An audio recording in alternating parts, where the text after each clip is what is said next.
Okay, thank you very much. I'm Tamiru, and I'm going to close the session for sure. And I'm going to speak on leveraging planet imagery and the LiDAR data to reveal the interactive driver of wild edible mushroom yields in Mediterranean forests. So this mushroom production have different ecological, social, and economic importance.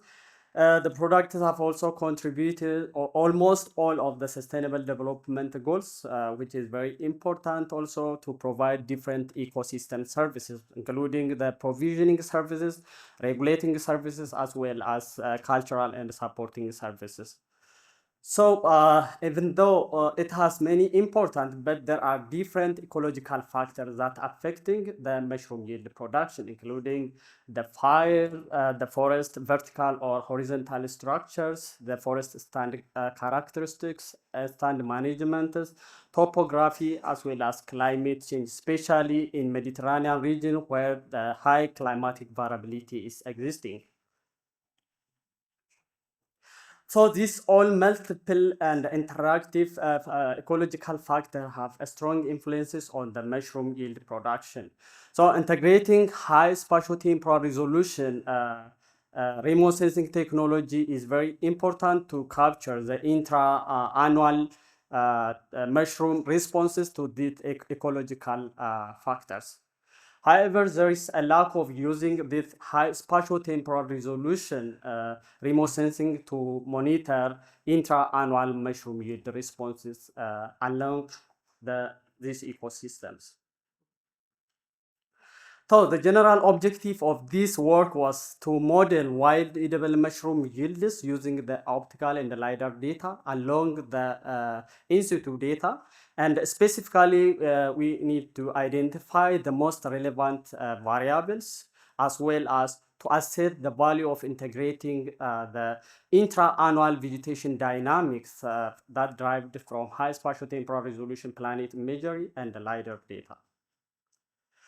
So the study was conducted in province of Soria, central Spain, under the Pinus pinaster and the Pinus silvestri forest standards. And the elevation of this study area is ranged between 1,000 and 1,200 meter above sea levels. And the total annual precipitation in this area is about 500 millimeters. When I come to sampling, the sample plot was laid or established in 1995 in case of Pinus sylvestris and 1997 in case of Pinus pinasters.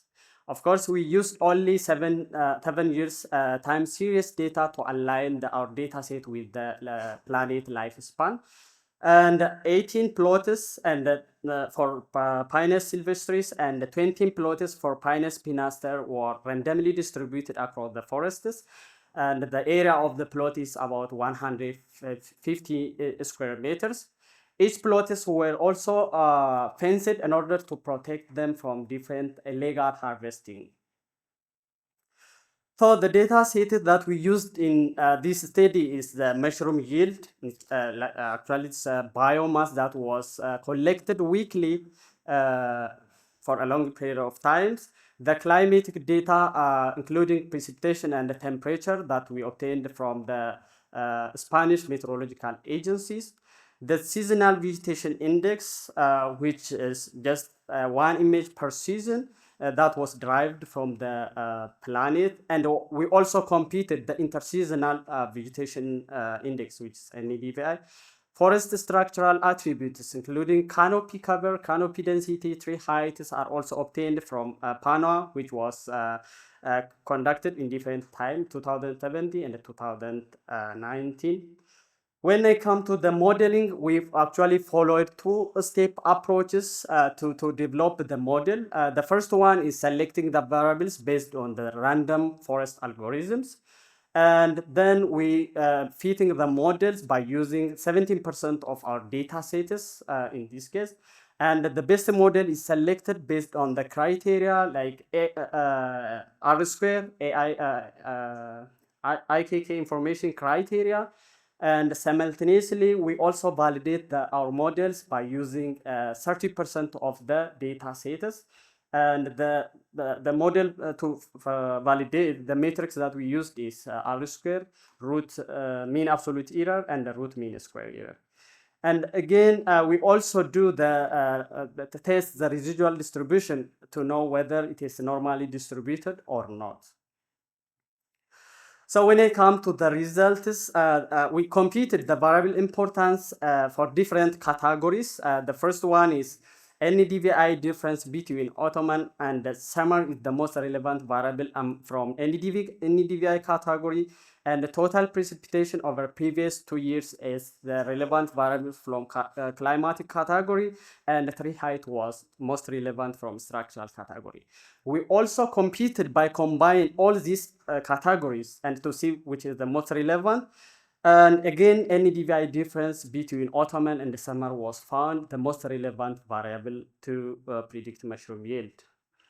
Here we tried to combine different possible combinations to develop the models, and the best performing model is the model that combine the variables from vegetable condition and climatic variable and forest structural variables. Accordingly, the model 5, which explain the most outperformed models among the others. So I tried to visualize the best performing the GAM models, which is generalized additive models. So as we observed from this picture, almost precipitation and tree height have a linear significant relationship with the mushroom yields, but the rest one have non-linear significant effects on the mushroom yields. When we see the interactive one, the reddish one is when the interaction has positive effect on the yield, and the bluish one is the place where the interaction have the negative effects on the mushroom yields. So this is the residual distribution of the top 3 best performed models, and so it fitted about 64% in case of the model 5, and 36% in case of model 6, and 41% in case of model 7. These are the top 3 best fitted models. And to conclude it, the any DVI difference is the top important variables. Integrating intra-annual vegetation condition in the model improve the predictive capacity of the yields, as well as integrating high spatio-temporal resolution remote sensing provide the promising result in predicting mushroom yields. So for suggestion for future, anyone who want to work to improve the yield predictive capacity, it's better to improve the temporal resolution and include more environmental variables to improve the prediction capacity. And again, the species specific model is also very important to see. And finally, maybe it's upgrading to landscape level is also another important issues. Thank you.